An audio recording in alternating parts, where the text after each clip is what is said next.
Good morning મિત્રો. હવે આપણે ટોપિક શરૂ કરવા જઈ રહ્યા છે ફલન અને ગર્ભસ્થાપન. ફલન અને ગર્ભસ્થાપન હવે લગભગ ચેપ્ટરના અંત તરફ આપણે જઈ રહ્યા છીએ. ફલન અને ગર્ભસ્થાપન.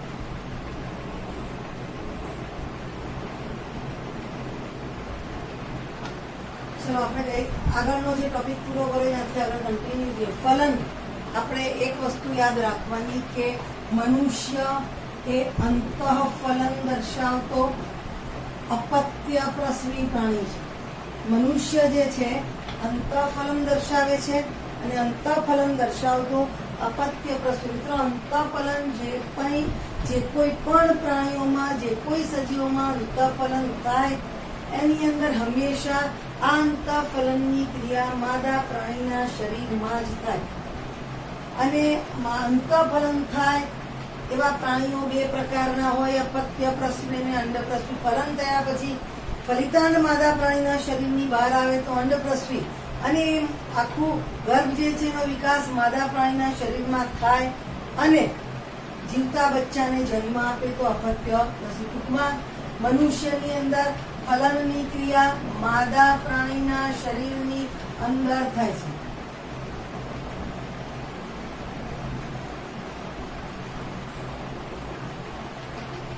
ફલન એટલે શું? તો કે અંડકોષ અને શુક્રકોષના જોડાણની ક્રિયાને, અંડકોષ અને શુક્રકોષના જોડાણને અથવા જોડાણની ક્રિયાને ફલન કહે છે. ક્લિયર આટલું? અંડકોષ અને શુક્રકોષ જોડાય અને ત્યારે ફલન થાય. ફલનની ક્રિયાને અંતે ફલિતાંડનું નિર્માણ થતું જોવા મળે છે. માદા પ્રાણીના શરીરની અંદર ફલન થાય અને ફલનની ક્રિયાને અંતે ફલિતાંડનું નિર્માણ.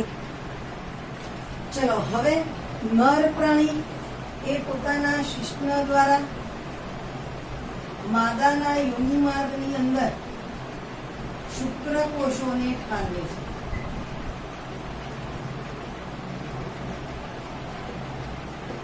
બરાબર? નર પ્રાણી દ્વારા માદાના યોનિમાર્ગની અંદર શુક્રકોષોને ઠાલવવામાં આવે છે. આપણને ખબર છે કે યોનિમાર્ગ પૂરો થાય એટલે ગ્રીવા આવે. તે ગ્રીવા એ અંતિમ ભાગ છે કોનો? તો કે ગર્ભાશયનો. ત્યાંથી ગર્ભાશય આવે. હંમેશા મિત્રો ફલનની ક્રિયા કઈ જગ્યાએ થાય? તો કે ભાઈ અંડવાહિનીની અંદર થાય. બરાબર છે? એટલે આ જે શુક્રકોષ છે એ પહેલા ક્યાં જાય? તો કે ભાઈ ગ્રીવા. ગ્રીવા દ્વારા ક્યાં પ્રવેશે? તો કે ગર્ભાશયમાં પ્રવેશે છે.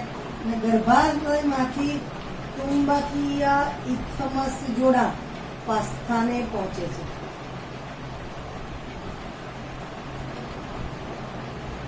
બરાબર છે મિત્રો? શુક્રકોષ યોનિમાર્ગમાં પ્રવેશે છે. પછી આ યોનિમાર્ગમાંથી પહેલા ગ્રીવામાં જાય, ગ્રીવામાંથી ગર્ભાશય અને ત્યાંથી એ ચુંબકીય ઇથમસ જોડાણ સ્થાન પાસે પહોંચે છે. હવે શુક્રકોષ ચુંબકીય ઇથમસ જોડાણ પાસે પહોંચ્યું. એ જ રીતે અંડપિંડમાંથી મુક્ત થયેલા અંડકોષ એને પહેલા અંડવાહિની નિવાપ સ્વીકારે છે અને અંડવાહિની નિવાપમાંથી આ અંડકોષો પણ ક્યાં આવે છે? તો ચુંબકીય ઇથમસ જોડાણ પાસે. આટલું ક્લિયર મિત્રો? અંડપિંડ મુક્ત થાય. અંડપિંડ અને અંડવાહિની જોડાયેલા નથી મિત્રો. અંડવાહિની નિવાપ કે જે નાના નાના ભીમરી જેવા પ્રવર્ધો ધરાવે, આ પ્રવર્ધોના હલનચલનથી અંડકોષ જે છે એ અંડવાહિનીમાં પ્રવેશે. અંડવાહિની નિવાપમાં થઈ તુંબિકામાં જાય. તુંબિકાનો અંતિમ ભાગ અને ઇથમસનો શરૂઆતનો ભાગ એને આપણે ચુંબકીય ઇથમસ જોડાણ કહેવાય. આ ચુંબકીય ઇથમસ જોડાણ પાસે શુક્રકોષો પહોંચ્યા છે.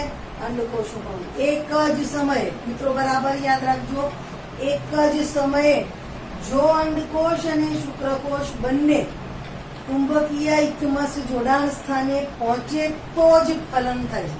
બરાબર છે? જો શુક્રકોષ અને અંડકોષ બંને, જો શુક્રકોષ અને અંડકોષ બંને એક જ સમયે ચુંબકીય ઇથમસ જોડાણ સ્થાને પહોંચે, ચુંબકીય ઇથમસ જોડાણ સ્થાને પહોંચે તો જ ફલન શક્ય બને. દરેક અંડકોષ શુક્રકોષ દરેકની ઉત્તરજીવિતા હોય. અંડકોષ શુક્રકોષ ત્યાં પહોંચી ગયા છે પણ અંડકોષ છે આવતો જ નથી, તો ફલનની ક્રિયા માટે જ પ્રત્યેક મૈથુન ક્રિયા જે છે એ ફલનમાં કે ગર્ભસ્થાપનમાં પરિણમતી નથી. જેટલી વખત મૈથુન ક્રિયા કરવામાં આવે, સમાગમ કરવામાં આવે, દરેક સમાગમ ફલન કે ગર્ભસ્થાપનમાં પરિણમતો નથી. એનું એક જ કારણ કે શુક્રકોષો અને અંડકોષો એક જ સમયે ચુંબકીય ઇથમસ જોડાણ સ્થાને પહોંચતા નથી. ચલો હવે ફલનની ક્રિયા થઈ, બરાબર છે, તો બંને શુક્રકોષ અને અંડકોષ એક જ સમયે મિત્રો ચુંબકીય ઇથમસ જોડાણ સ્થાને પહોંચશે તો શું થશે? તો સૌથી પહેલા જે શુક્રકોષ છે એ અંડકોષના ઝોના પેલ્યુસિડા, આપણે યાદ કરો તમે, તૃતીય પુટિકા બને છે એની પર તે ઝોના પેલ્યુસિડા તરીકે ઓળખાતા એક આવરણ વડે ઘેરાય છે. ઝોના પેલ્યુસિડા ના સંપર્કમાં આવે છે, બરાબર. સૌથી પહેલા શુક્રકોષ અંડકોષના ઝોના પેલ્યુસિડાના સંપર્કમાં મિત્રો બરાબર સમજો કે જેવો એક શુક્રકોષ અંડકોષના ઝોના પેલ્યુસિડા જે છે એના સંપર્કમાં આવે કે તરત જ જે છે અંડકોષના પટલમાં ફેરફાર થાય છે અને જેને લીધે અન્ય શુક્રકોષનો પ્રવેશ અટકે છે. આપણી ચોપડીમાં નથી આપ્યું પણ હું એક વસ્તુ જણાવી રહી છું કે જેવો શુક્રકોષ અંડકોષના સંપર્કમાં આવે, ઝોના પેલ્યુસિડાના સંપર્કમાં આવે, તરત જ અંડપળ જે છે એના અન્ય સ્તરોથી અલગ પડી જાય અને એને ફલનપળ કહેવાય. ચોપડીમાં નથી આપ્યું. અંડપળ જે છે એના અન્ય સ્તરો, આપણે ખબર છે અંડપળ છે એની ફરતે એનું કોષરસ પટલ હોય, બધા સ્તરો હોય, એની ફરતે ઘણા બધા ગ્રંથિમય કોષોના સ્તર છે. એટલે અંડપળ અને અન્ય સ્તરો એકબીજાથી છૂટા પડી જાય અને ફલનપળનું નિર્માણ કરે. ફલનપળનું નિર્માણ થાય પછી એક જ શુક્રકોષ અંડકોષમાં પ્રવેશે, અન્ય કોઈ શુક્રકોષ અંડકોષની અંદર પ્રવેશી શકતો નથી, બરાબર. પટલની અંદર ફેરફાર પ્રેરાય એટલે આ ફલનપળ બને. ફલનપળને લીધે એક જ શુક્રકોષ જે છે એ અંડકોષની અંદર દાખલ થઈ શકતો જોવા મળે છે. અન્ય કોઈ અંડકોષો જે છે એ એની અંદર પ્રવેશી શકતા નથી. હવે શુક્રકોષ જે છે એનો પ્રવેશ થશે. હવે શુક્રકોષ જે છે એનો પ્રવેશ, આપણે જયારે શુક્રકોષની રચના ભણ્યા હતા ત્યારે આપણે એવું કીધું કે એનો આગળનો ટોપી જેવો ભાગ જેને આપણે શુક્રાગ્ર કહીએ છીએ, આ શુક્રાગ્ર જે છે એની અંદર હાયલ્યુરોનિડેઝ, શું? હાયલ્યુરોનિડેઝ, શુક્રાગ્રમાં આવેલા ઉત્સેચકો જ આ ફલનપળમાંથી શુક્રકોષને અંડકોષમાં પ્રવેશ અપાવે છે, અંડપળને ઓગાળે છે અને એની અંદર એ શુક્રકોષનો પ્રવેશ કરાવે ને ત્યાર પછી, બરાબર, અંડકોષ જે છે, ફરીવાર કહું છું, એક જ શુક્રકોષ અંડકોષને ફલિત કરી શકે છે. જે એક શુક્રકોષ છે એની આગળનો શુક્રાગ્રનો જે ભાગ છે કે જેની અંદર શું આવેલું છે? હાયલ્યુરોનિડેઝ તરીકે ઓળખાતો ઉત્સેચક છે જે અંડપળને ઓગાળે છે અને શુક્રકોષને અંડકોષમાં પ્રવેશ અપાવે છે. શુક્રકોષને અંડકોષમાં પ્રવેશ અપાવે છે. મિત્રો યાદ રાખજો કે આખો શુક્રકોષ એ અંડકોષમાં પ્રવેશતો નથી, માત્ર એનું શીર્ષ અને મધ્ય આ બે ભાગ જ. પૂંછડીનું કામ તો હલનચલનનું હતું એટલે એને યોનિમાર્ગમાંથી તે ચુંબકીય ઇથમસ જોડાણ સ્થાન સુધી લઈ આવવામાં પૂંછડીનો ફાળો હતો. હવે પૂંછડીનું કોઈ કાર્ય નથી કારણ કે તો કોષરસીય તંતુ જ છે, બરાબર. એટલે શીર્ષ અને મધ્ય બે ભાગ જે છે એ અંડકોષની અંદર પ્રવેશે છે. હવે અંદર પ્રવેશેલો શુક્રકોષ એ પોતે પોતાનો આકાર બદલી અને ગોળાકાર ધારણ કરે એને આપણે નર પ્રકોષ કેન્દ્ર કહીએ. શું કહીએ? નર પ્રકોષ કેન્દ્ર. આપણે આ ચોપડીમાં આપ્યું નથી, this is only the information. હવે એવું કહેવાય છે કે શુક્રકોષનું એકકીય કોષ કેન્દ્ર, શુક્રકોષનું એકકીય કોષ કેન્દ્ર અને અંડકોષનું એકકીય કોષ કેન્દ્ર જોડાય છે, એટલે મેં વચ્ચે વત્તા કરી દીધું, અને એમાંથી શું બને છે તો કે દ્વિતીય ફલિતાંડ. મિત્રો, અંદર શુક્રકોષ પ્રવેશ્યો, શુક્રકોષ પાસે પણ એકકીય કોષ કેન્દ્ર છે, અંડકોષ પાસે પણ એકકીય કોષ કેન્દ્ર જ છે. તો આ બંને એકકીય કોષ કેન્દ્રો વચ્ચે ફલન થાય અને એમાંથી દ્વિતીય ફલિતાંડનું નિર્માણ થતું જોવા મળે. મિત્રો, ફલિતાંડનું નિર્માણ થાય એટલે ફલનની ક્રિયા પૂર્ણ થઈ ગઈ કહેવાય. ફલિતાંડનું નિર્માણ થાય એટલે ફલનની ક્રિયા પૂર્ણ થઈ કહેવાય. આપણે મેં હમણાં જ તમને કહ્યું એ પ્રમાણે અગેન એકવાર જોઈ લઈએ. શુક્રકોષ એ અંડકોષના ઝોના પેલ્યુસિડાના સંપર્કમાં આવે અને પટલમાં કેટલાક ફેરફારો પ્રેરે, જે અન્ય શુક્રકોષોના પ્રવેશને અટકાવે. This is our textbook words.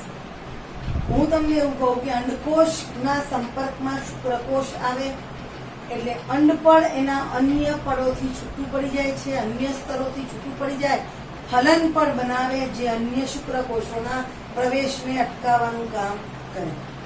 માત્ર એક જ શુક્રકોષ અંડકોષને ફલિત કરી શકે, અને શુક્રકોષનો શીર્ષ અને મધ્ય બે ભાગ એ જ અંડકોષની અંદર પ્રવેશે છે. હવે પ્રવેશ કોણ અપાવશે તો કે ભાઈ શુક્રકોષનો ટોચનો આગળનો ટોપી જેવો ભાગ, જેને આપણે શુક્રાગ્ર કહીએ છીએ, આ શુક્રાગ્રમાં રહેલો હાયલ્યુરોનિડેઝ તરીકે ઓળખાતો ઉત્સેચક અંડપળને ઓગાળે છે અને શુક્રકોષને અંડકોષની અંદર પ્રવેશ અપાવવાનું કામ કરે છે. હવે શુક્રકોષ અંડકોષમાં પ્રવેશ્યો, પૂંછડીને બહાર મૂકીને પછી એનો આકાર ગોળ થઈ જાય, નર પ્રકોષ કેન્દ્ર કહેવાય. હવે યાદ રાખજો મિત્રો, જેવો શુક્રકોષ, એક બાબત તમને કહેવાની રહી ગઈ, બરાબર, જેવો શુક્રકોષ અંદર, હજી અંડકોષ તો બન્યો નથી, આપણને ખબર છે કે જયારે અંડપાતની ક્રિયા થાય ત્યારે દ્વિતીય પૂર્વ અંડકોષ બને છે, હજી બીજું અધિકરણ થયું નથી. એટલે શુક્રકોષ જે છે એ પ્રવેશે છે કે તરત જ દ્વિતીય અર્ધીકરણ જે છે એની પ્રક્રિયા પૂરી થાય. યાદ રાખજો, માદાની અંદર થતા અર્ધીકરણ હંમેશા અસમાન વિભાજન છે. આ દ્વિતીય અર્ધીકરણની ક્રિયા દ્વારા એક નાનું દ્વિતીય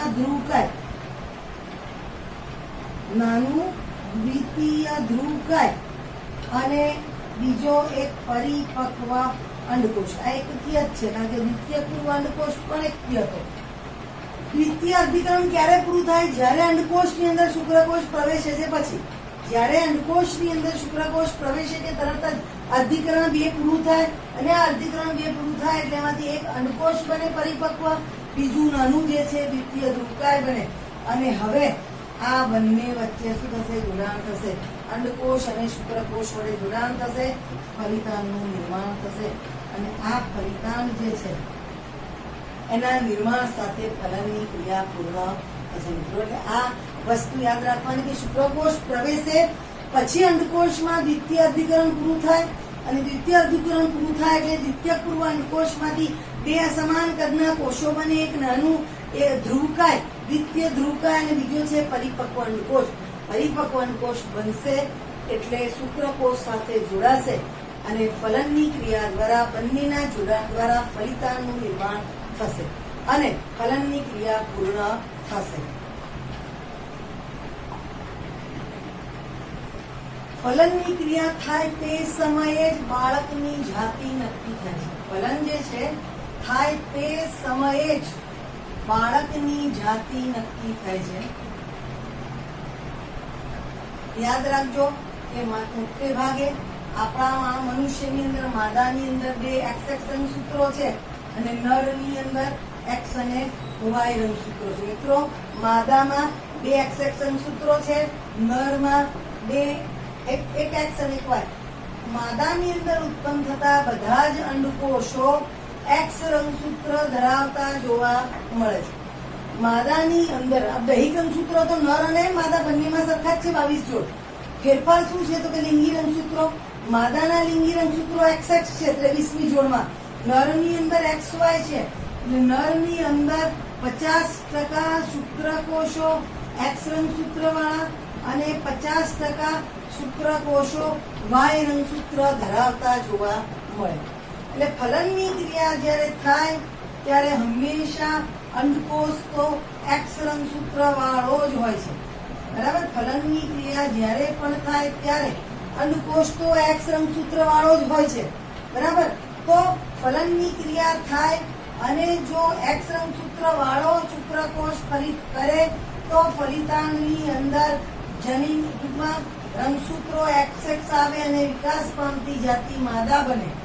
અને જો ફલનની ક્રિયામાં વાય રંગસૂત્ર ભાગ લે તો ફલિતાંડનું 23મી જોડ રંગસૂત્રીય બંધારણ XY થાય અને વિકાસ પામતી જાતિ જે છે એ હંમેશા નરમાં પરિણમે. મિત્રો, હંમેશા પુત્રીના જન્મ પાછળ સ્ત્રીઓને દોષિત ગણવામાં આવે, પણ પુત્રીના જન્મ સાથે સ્ત્રીનો કોઈ રોલ હોતો નથી. બીકોઝ સ્ત્રીમાં તો બધા જ રંગસૂત્રો એક્સ, બધા જ અંડકોષો એક્સ રંગસૂત્ર વાળા જ છે.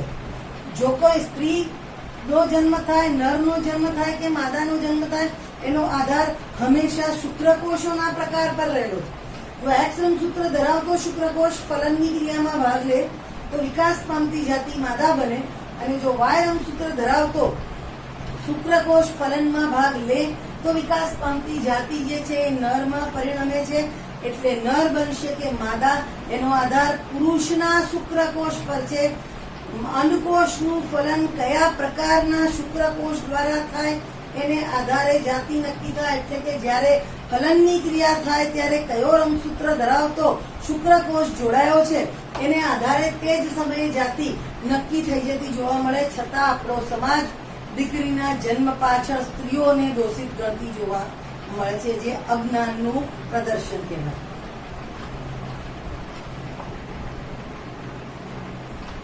ચલો, ફલનની પ્રક્રિયાનો ટોપિક આપણે અહીંયા પૂરો છો. બાળકની જાતિ નક્કી થાય પહેલા જ્યાં સુધી ફલિતાંડ બને ત્યાં સુધી ફલન આવે. બાળકની જાતિ કઈ રીતે નક્કી થાય એ ટોપિક કર્યો. અને હવે આવશે ગર્ભસ્થાપન. ફલન અને ગર્ભસ્થાપન આખો ટોપિક મોટે ભાગે સળંગ પૂછાતો જોવા મળે છે. હવે મિત્રો, ફલનની ક્રિયા થઈ, ફલિતાંડ ક્યાં બન્યો? ચુંબકીય ઇથમસ જોડાણ સ્થાને. કઈ જગ્યાએ? ચુંબકીય ઇથમસ જોડાણ સ્થાને ફલિતાંડ બન્યું. આ ફલિતાંડ ગર્ભમાં જશે ત્યારે એનું સ્થાપન થશે. મિત્રો, સૌથી પહેલા વિખંડન શબ્દથી પરિચિત થઈએ. આપણને સંવિભાજન, આપણા કોઈ પણ પ્રાણી દેહના નિર્માણનું કરતો પ્રથમ કોષ એટલે ફલિતાંડ, કે જે એક કોષીય છે, પણ એમાંથી નિર્માણ પામવાનો મનુષ્ય જે છે એ બહુકોષીય છે. સમજો બરાબર જો કે એક કોષીય અને બહુકોષીય. એટલે એક કોષમાંથી બહુકોષીય મનુષ્ય દેહનું નિર્માણ કરવાનું છે. એટલે એક કોષમાંથી અસંખ્ય કોષો બનશે ને આ પ્રક્રિયા સંવિભાજન દ્વારા થશે. બરાબર છે. એટલે ચુંબકીય ઇથમસ જોડાણ સ્થાન પાસે જે ફલિતાંડ બન્યું છે, બરાબર છે, આ ફલિતાંડ જે છે એની અંદર ધીમે ધીમે ધીમે ધીમે ગર્ભાશય તરફ આગળ વધશે અને એની અંદર સંવિભાજન પ્રકારનું વિભાજન થશે, જેને વિખંડન કહેવામાં આવે. બરાબર છે. કે ચુંબકીય ઇથમસ જોડાણ પાસે સ્થાને બનેલ ચુંબકીય ઇથમસ જોડાણ સ્થાન પાસે બનેલું ફલિતાંડ ગર્ભાશય તરફ ગતિ કરે છે કે ખસે છે અને તેમાં સમવિભાજન પ્રકારનું વિભાજન થાય છે, જેને વિખંડન કહે છે. જેને વિખંડન કહે છે. ક્લિયર? ચુંબકીય ઇથમસ જોડાણ સ્થાન પાસે ફલિતાંડ બને. આ ચુંબકીય ઇથમસ પાસે જોડાણ સ્થાને બનેલું ફલિતાંડ ધીમે ધીમે ધીમે ઇથમસમાં થઈ અને એ ક્યાં જશે તો કે ગર્ભાશયમાં. જેમ જેમ ગર્ભાશય તરફ આગળ વધશે તેમ એની અંદર એક વિખંડન થાય 2 કોષો, બીજું વિખંડન થઈ 4 કોષો, ત્રીજું વિખંડન થઈ 8 કોષો, ચોથું વિખંડન થઈ 16 કોષો. એમ ધીમે ધીમે ધીમે ધીમે એમાં સંવિભાજન આગળ વધે. આ સંવિભાજનને અહીંયા વિખંડન તરીકે ઓળખવામાં આવે છે. હવે બીજો શબ્દ છે મોડ્યુલા. બરાબર? ગર્ભાશયમાં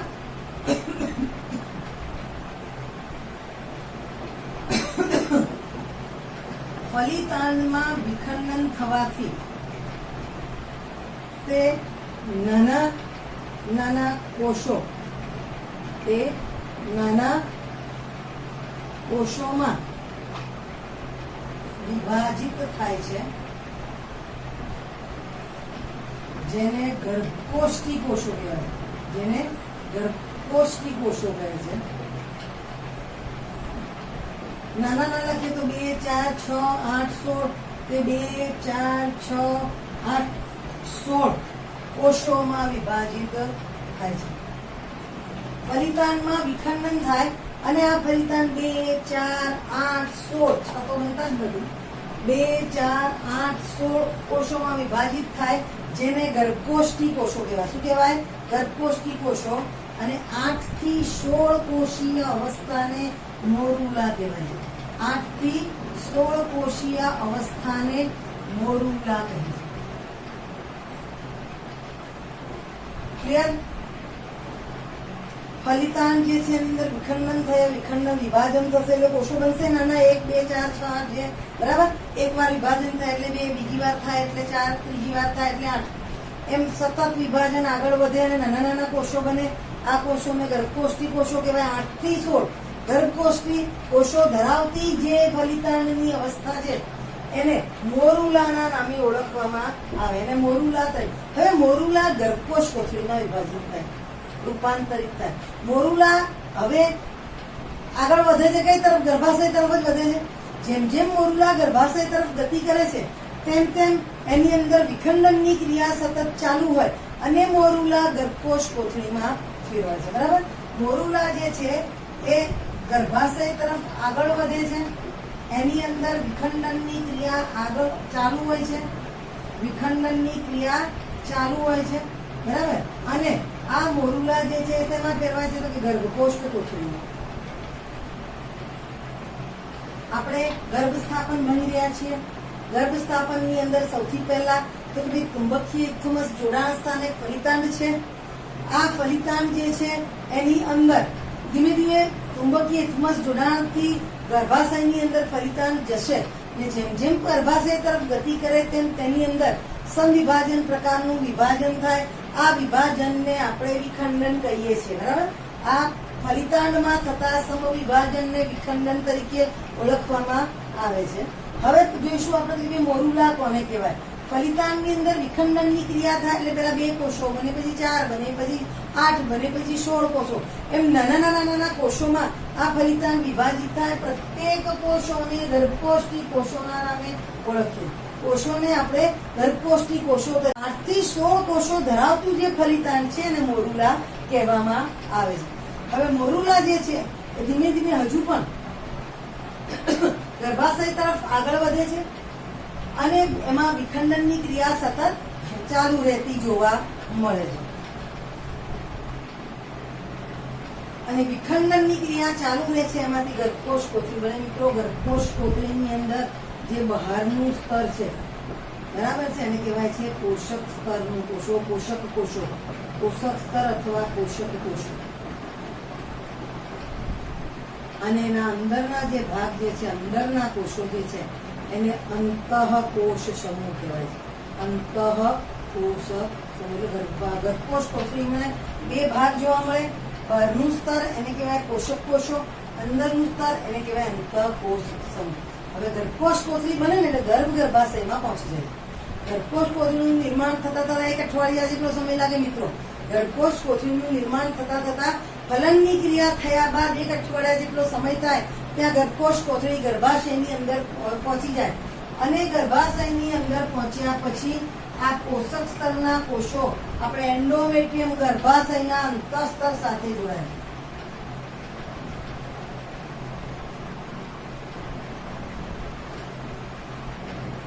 ગર્ભકોષ કોથળી ગર્ભાશયમાં પહોંચ્યા બાદ આ પોષક કોષો જે છે એ ગર્ભાશયના અંતઃસ્તર સાથે જોડાય છે. પોષક સ્તરના કોષો ગર્ભાશય જે છે એના અંતઃસ્તર સાથે જોડાતા જોવા મળે છે. અને ત્યારબાદ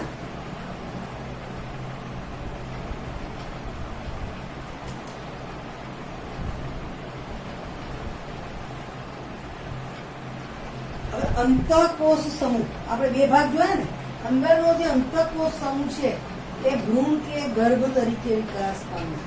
ભ્રૂણ અથવા તો ગર્ભ તરીકે વિકાસ પામે છે. એટલે બેનું શું કાર્ય છે આપણે કહી દીધું. ગર્ભકોષ કોથળી જે છે એનું બહારનું જે સ્તર છે, જેને આપણે પોષક કોષો કે પોષક સ્તર કહીએ, એ ગર્ભાશયના અંદરના સ્તર સાથે જોડાઈ જાય છે. અને અંદરનો જે ભાગ છે કે જેને આપણે આંતરિક કોષ સમૂહ કહીએ છીએ, આંતરિક કોષ સમૂહ જે છે એ ગર્ભ કે તરીકે વિકાસ પામતું જોવા મળે છે. હવે ગર્ભાશયના અંતઃસ્તરના કોષો, એટલે ગર્ભાશયના કોષો ઝડપથી વિકાસ પામી, ગર્ભાશયના કોષો ઝડપી વિકાસ પામી ગર્ભકોષ્ઠ કોથળીને ઘેરે છે. ગર્ભકોષ્ઠ કોથળીને ઘેરી લે છે, આવરી લે છે. આ ક્રિયાને ગર્ભસ્થાપન કહેવામાં આવે. કેમ તો કે ભાઈ ગર્ભકોષ કોથળીની ફરતે ગર્ભાશયના અંતઃસ્તરનું આવરણ આવી ગયું, અને ગર્ભાશયના અંતઃસ્તરનું આવરણ ગર્ભકોષ કોથળીને ઘેરી લે, એનો મતલબ કે ગર્ભ હવે એક જગ્યાએ સ્થાપિત થઈ ગયેલો જોવા મળે. ફરીવાર કહું, ગર્ભકોષ કોથળીનું નિર્માણ થાય છે, અને ગર્ભકોષ કોથળીનું નિર્માણ થયા બાદ ગર્ભકોષ કોથળી ગર્ભાશયમાં પહોંચે. બહારનું સ્તર જે છે એને પોષક સ્તર અથવા પોષક કોષો કહેવાય, અંદરનું જે છે એને અંતઃકોષ સમૂહ કહેવાય. હવે જેવો ગર્ભાશયમાં ગર્ભ પહોંચશે કે તરત જ ગર્ભકોષ કોથળીના બહારનું આવરણ જે છે ગર્ભાશયના અંતઃસ્તર સાથે જોડાય છે. અંતઃકોષ સમૂહ જે છે એ ભાવિ ગર્ભની અંદર ભાવિ ભ્રૂણના વિકાસમાં સંકળાય છે, એમાં વિભેદન પામતું જોવા મળે છે. હવે ગર્ભાશયના અંતઃસ્તરના કોષો ઝડપથી વિકાસ પામે છે, ગર્ભકોષ કોથળીને ઘેરીને ગોઠવાય છે. ગર્ભાશયના અંતઃસ્તરના કોષો ઝડપી વિભાજન પામે છે અને ગર્ભકોષ કોથળીને ઘેરીને ગોઠવાય છે. એટલે શું થઈ જશે કે ઝડપથી વિભાજન પામે છે. ગર્ભાશયના અંતઃસ્તરના કોષો ઝડપથી વિભાજન પામી ગર્ભકોષ કોથળીને ઘેરી લે છે, ઘેરીને ગોઠવાય છે. એટલે કે હવે ગર્ભકોષ કોથળી ગર્ભાશયના અંતઃસ્તરની અંદર સ્થાપિત થઈ જાય છે, જે ક્રિયાને ગર્ભસ્થાપનના નામે ઓળખવામાં આવે છે. ગર્ભાશયના અંતઃસ્તરના કોષો ઝડપથી વિભાજન પામી ગર્ભકોષ કોથળીને આવરે છે કે ઘેરી લે છે. પરિણામે ગર્ભકોષ કોથળી ગર્ભાશયના અંતઃસ્તરની અંદર સ્થાપિત થઈ જાય. આ સમગ્ર પ્રક્રિયાને ગર્ભ સ્થાપનના નામે ઓળખવામાં આવે છે. આ ગર્ભનું સ્થાપન થાય ત્યાર પછી ગર્ભ વિકાસ, ગર્ભ ધારણ જેવી પ્રક્રિયાઓ જે છે એ જોવા મળતી હોય છે. એટલે આટલે સુધી ગર્ભ સ્થાપનની ક્રિયા થઈ. ચુંબકીય ઇથુમસ જોડાણ સ્થાન પાસે ફલિતાંડ બને છે. ફલિતાંડ ધીમે ધીમે ચુંબકીય ઇથુમસ જોડાણ સ્થાનેથી એ હંમેશા ગર્ભાશય તરફ ખસે છે. બરાબર છે? હંમેશા એક ગર્ભાશય તરફ ખસે છે. તે સમયે એની અંદર સમવિભાજન પ્રકારનું વિભાજન થાય, જેને વિખંડન કહેવામાં આવે છે. ફલિતાંડ જેમ જેમ ગર્ભાશય તરફ આગળ વધશે તેમ વિખંડનની ક્રિયા સતત ચાલુ હશે. એટલે 2, 4, 8, 16 આવા નાના નાના કોષોમાં આ ફલિતાંડ વિભાજિત થાય, જેને ગર્ભકોષ્ઠી કોષો કહેવામાં આવે. અને 8 થી 16 ગર્ભકોષ્ઠી કોષો જે છે ધરાવતો જે ગર્ભ છે એને આપણે મોરુલા કહીએ છીએ. મોરુલા ધીમે ધીમે ધીમે હજુ ગર્ભાશય તરફ આગળ વધે એમ એ ગર્ભકોષ કોથળીમાં ફેરવાય, જ્યાં 7 દિવસને અંતે ગર્ભકોષ કોથળી બને અને પછી એનું ગર્ભાશયમાં સ્થાપન થાય. ગર્ભકોષ કોથળી જે છે એની અંદર 2 પ્રકારના કોષો છે. બહારનું સ્તર તો પોષક સ્તર કે પોષક કોષો, અને અંદરનું સ્તર એને કહેવાય અંતઃકોષ સમૂહ. આ બહારના પોષક સ્તરના કોષો ગર્ભાશયના અંતઃસ્તર સાથે જોડાય, જ્યારે અંતઃકોષ સમૂહ જે છે એ ભાવિ ભ્રૂણ અથવા તો ગર્ભમાં વિભેદન પામે છે. હવે જેવું ગર્ભકોષ કોથળી ગર્ભાશયમાં પહોંચે, પોષક સ્તર અંતઃસ્તરના સંપર્કમાં આવેલે તરત જ ગર્ભાશયના અંતઃસ્તરના કોષો ઝડપથી વિભાજન પામે છે અને ગર્ભકોષ કોથળીને બહારથી ઘેરી લે છે. એટલે કે હવે ગર્ભકોષ કોથળી ગર્ભાશયના અંતઃસ્તરની અંદર સ્થાપિત થઈ ગઈ. આ પ્રક્રિયાને આપણે ગર્ભ સ્થાપનના નામે ઓળખીએ છીએ. આ ગર્ભ સ્થાપનની જે પ્રક્રિયા છે એ ત્યારબાદ ગર્ભ વિકાસની ક્રિયામાં પરિણમતી જોવા મળે છે.